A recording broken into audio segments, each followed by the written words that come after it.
All right, but we're covering tone and mood today. Hopefully my touchscreen works today, and it does. You have some notes to take, and we'll talk about how it worked in chapter 3. Tone and mood, what's the difference? Well, tone simply is how the author feels, and mood is how the reader feels. Tone is author, mood is reader. Think about your parents talking to you. Don't use that tone with me. It's how you feel about whatever you're talking about is the tone.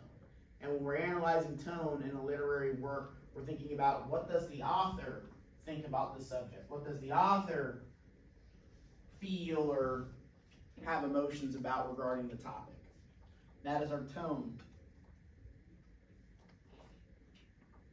Our mood, however, is how I feel as the reader reading it.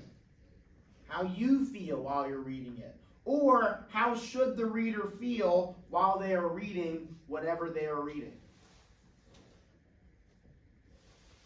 What type of emotional response are they supposed to have? Let's think about yesterday with Candy. What happened to Candy's dog? What's that?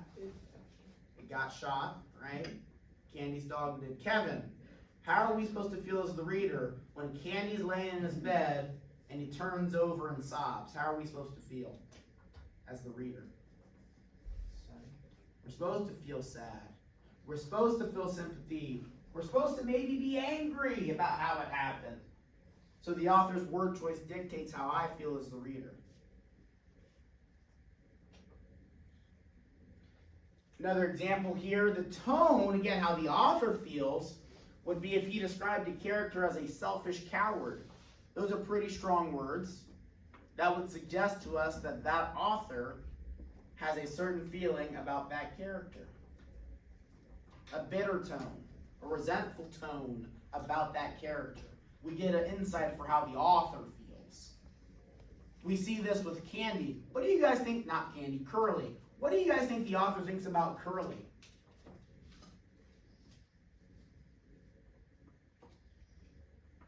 The boss's son. What do you guys think the author thinks about Curly? What do you think, Chevy? He likes him, dislikes him? What do you think? The author's thoughts about Curly.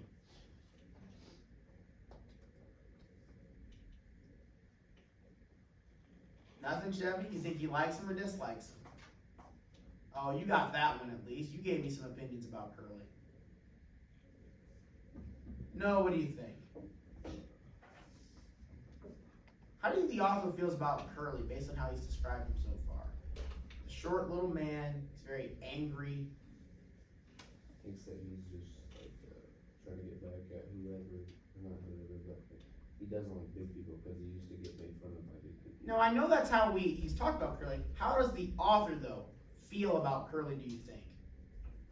Sure, I'll call you Adrian. From what I got from him, he sounds like the author described him as a vengeful character. Yeah. He doesn't feel positive towards certain people. Very well. Okay, you were close there, right? That's how we know Curly's described. I get that, guys. The tone's not that, Martin. Tone is, how do you think John Steinbeck, the author, feels about Curly? What do you think? I'll make it easy for you. Think he likes or dislikes Curly, the author? He dislikes him, guys. So as he's describing this vengeful person, this mean person, tone describes how does the author feel about him. You guys did a good job describing how he describes Curly. But I'm asking you, what does John Steinbeck, the author, think about Curly? That's what tone is. Tone tells us, gives us insight to the author's brain, what the author's thoughts are on things. That's what tone does. Mood, however, is how I feel. So if we're reading and the reader feels that the character won't do the right thing, we will be annoyed as the reader. You see this in your movies or TV shows. You get annoyed like it's a friend of yours with a certain character. You get logged into quizzes. I'll give you the login in a minute. But you feel a type of way about a character. That's the mood that's set and how you're supposed to feel as the reader. So you may feel annoyed with a character that keeps making bad decisions over and over again. You have a certain feeling about Curly yourself based on how the author described it, and that's the mood that's kind of set there. So tone is how the author feels, mood is how I feel while I'm reading. Tone is shaped by the word choices, descriptions, and dialogue in the text. Johnny, get your head up. I am. Mood is shaped by the setting events and the reader's reaction. Tone versus mood there.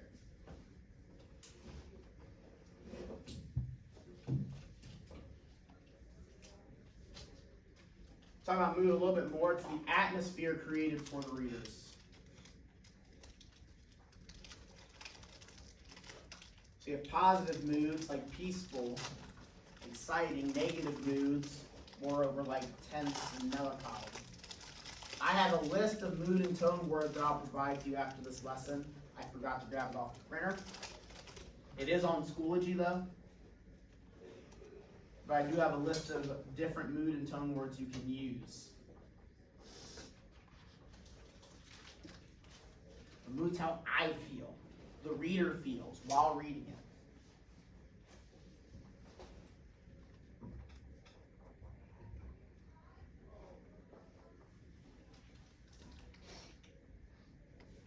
And then tone is the author's attitude. If the author describes a character with wisdom beyond her years, we would say, unlike Curly in that instance, that author would like that character. He admires her. Maybe in the author's own personal life, he has someone that he likes, cherishes, cares about. That's like the character he's writing about.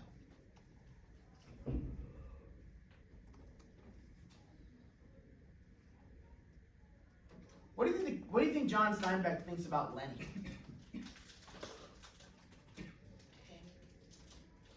Huh? Quiet. Quiet? You think he thinks he's quiet? Like, he's quiet to talking to other people. Let me make this easier for you, Trinity. I'm going to start you on this train of thought and see where you can go with it. Do you think John Steinbeck likes or dislikes Lenny, the author? I would say so. You notice how he speaks more favorably about him. You notice through when George is talking about him, he's always trying to defend Lenny still. Okay? Although he thinks he's maybe a little bit goofy, you would suggest that it's in a likable way.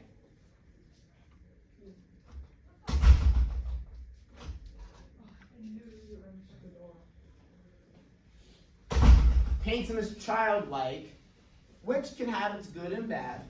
I think, though, the author thinks as long as Lenny has George, Lenny's a good guy. Slim said that so many times yesterday, that he's a good guy. He ain't mean. Lenny ain't mean. That's the author, I think, suggesting to us that Lenny's not so bad of a guy. In his world. All right, let's answer some questions now. What is tone in writing? It should show up on your screen there. What is tone? Tone is author, mood is me. So which one is the best definition for tone?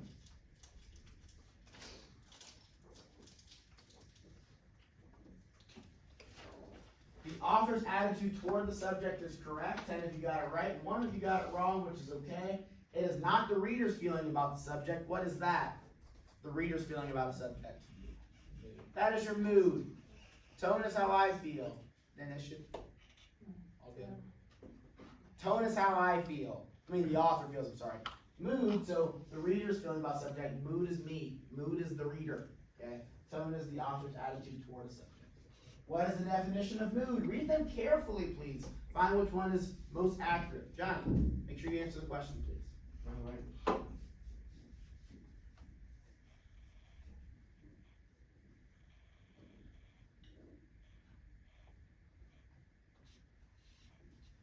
The definition of mood. The overall feelings or emotions that are created in the reader. Now, if you answered that correctly, good job, that is correct. How does the reader feel while they're reading it? Feelings or emotions that you have when you're experiencing it. Or feelings or emotion that any reader would have while reading it is your mood. Overall feelings or emotions in the writer, what is that? If it's the emotions of the writer, what would that be? That's your tone. Don't use that tone with me, Colin. Tone, right? The tone of it is the author talking, okay? Working with a partner to check your writing, that's obviously nothing there. That's just peer revision, okay? Yes, tone and mood there. Which passage below has the most whimsical tone? I'm sorry. Whimsical. Extraordinary would be a synonym for that. I could give another synonym, but I think it would give it away. It doesn't mean goofy, though. I feel like that word can be used as a synonym for goofy. Whimsical is not goofy. So, like, Lenny is not whimsical. Sorry, I didn't click the pause button. But yes, the lovely fairy danced her long fingers over the harp, and the music carried us gently into a trance. I was going to say magical for whimsical. Would be a better synonym for that. It's definitely not like goofy, which I feel like the word can be used as sometimes. So yes, the lovely fairy dancing her long fingers over the harp, and the music carrying us gently into a trance would be your definition for whimsical. I'll pause this time. There we go. I never wanted to see that movie, but my annoying little sister kept pestering me. Eventually her whining wore me down and I gave in, but that waste of a movie really destroyed my Saturday. What is the author's tone while talking about this here? How does the author feel? You would obviously say bitter. My weekend plans were ruined. That is a bitter tone given by that author there while writing that. The mood of this passage here, I'll have you read this one on your own.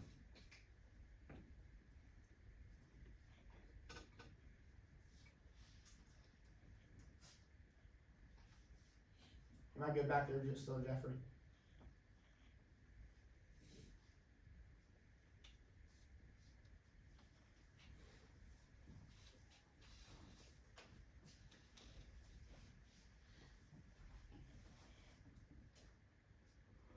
Is indeed a scary tone, or mood, I'm sorry, as you read through it. So how you're supposed to feel as the reader here.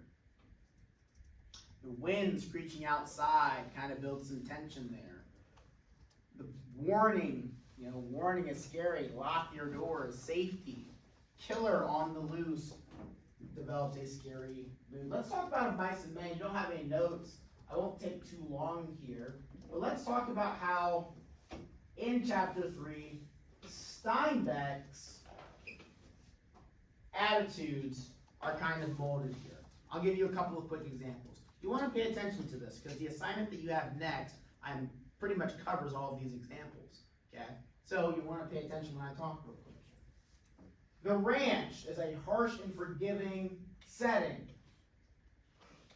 So you have that shot sounding in the distance of Candy's dog being shot. Kind of a dramatic scene there. What I think is Steinbeck is trying to say that this is a tough and emotionless world. It's a quiet room. He keeps coming back to the silence that the room has. And then you hear, boom, a shot in the distance. And all the guys turned over at Candy, and he just turned around and laid down. I think Steinbeck is trying to give off his view that he thinks the world is pretty harsh, unforgiving. People. So we get an insight into Steinbeck's thought about some people. He said some people are just mean. They can be smart guys, but they're just mean.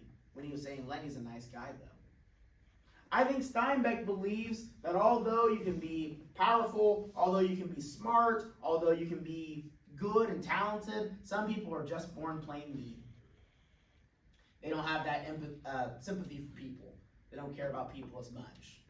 I think Steinbeck's trying to relate that through his writing about Curly there. And when he's talking about Curly's wife, we get a little bit of sexism that's a part of the book, as I talked about a couple of weeks ago. As he's describing it, really any time that the wife has been described so far, I feel like it's been obviously very positive or negative. What do you think? In describing the wife. Positive. You think it's been positive with a big smile on your face? Positive or negative, Colin? Negative. Really badly negative, right? Like going out of his way to insult her, essentially. One other detail that you may have not noticed when it comes to Curly's wife, what's her name? Anyone know? It's Curly's wife. So Steinbeck didn't even give her a name. So she lacks agency in that regard. I think that reveals some of that sexism that may have existed with Steinbeck there, particularly with his thoughts towards women, which again, this book is 100 years old as I talked about, but that's something that'll continue to be throughout the book. Everyone has a name except for Curly's wife, who's just Curly's wife, right? And anytime she's talked about, it is not ideal. Let's talk about mood now. So how the reader should feel. You know, Curly's constant bickering at Lenny is creating some tension. Because we know that Lenny's just a chill guy who wants to just pet rabbits, man. He doesn't want to fight. He doesn't want all that trouble and whatnot, but Curly keeps picking on him. There's a tension building with that as we read it. We get frustrated for Lenny, because we don't want to see Lenny get in trouble. And we know Lenny wants nothing to do with this. That's frustrating for us as a reader. Candy's dog being shot. I saw someone, at least in this class, like, make a face, a pouty face when that scene was happening. I was paying attention when I was reading. Yeah, you are sad about that. I mean, some of you, when we talked about it yesterday, rationally thought that that was probably the right move, but it's still sad, and that's how you're supposed to feel. And Slim, how do you guys feel about Slim after yesterday? We didn't really get to talk about Slim. How do you guys feel about him? Somebody give me a thought at 8:10 in the morning.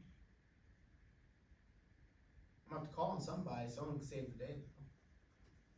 Slim. Oh, I was going to call on you, but you left out. Ulysses, what do you think about Slim? He's so bad that, that's all I can remember. He doesn't really care too much about. Yeah, but that's important. Huh? What'd you get? What'd you say? He said it's just a joke. He did. He did say he's a joke guy. I didn't hear you. Is that what you said? Yeah, that's what he said. I mean, he is, but that's important, right? Because George and Lenny, we talked about this before we read yesterday. How have they been feeling on the ranch so far? About being there? Not the greatest. Uncomfortable, perhaps. Scared, tense. So, disgusted, right? It's not been a good experience so far. So when you get a normal person to just sit there and be able just to talk to you, what's Slim good at doing? Just listening and talking. He'll just sit and listen to you and talk with you.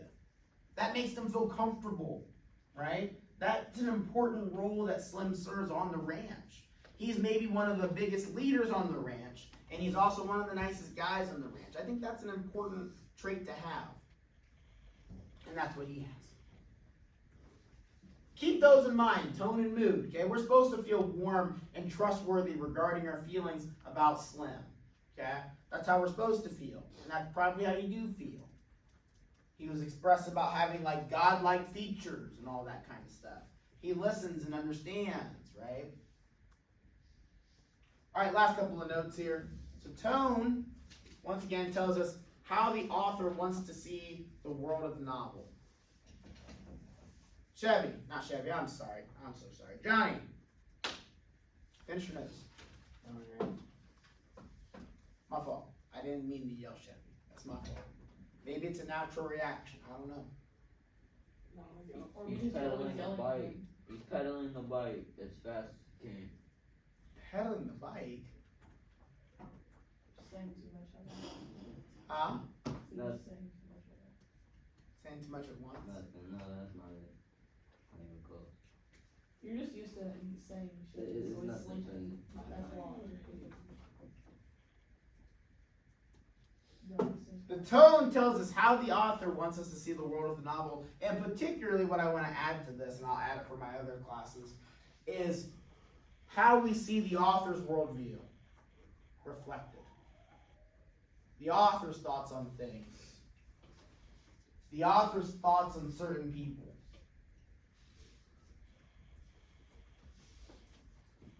And the mood explains how we experience it all as the reader.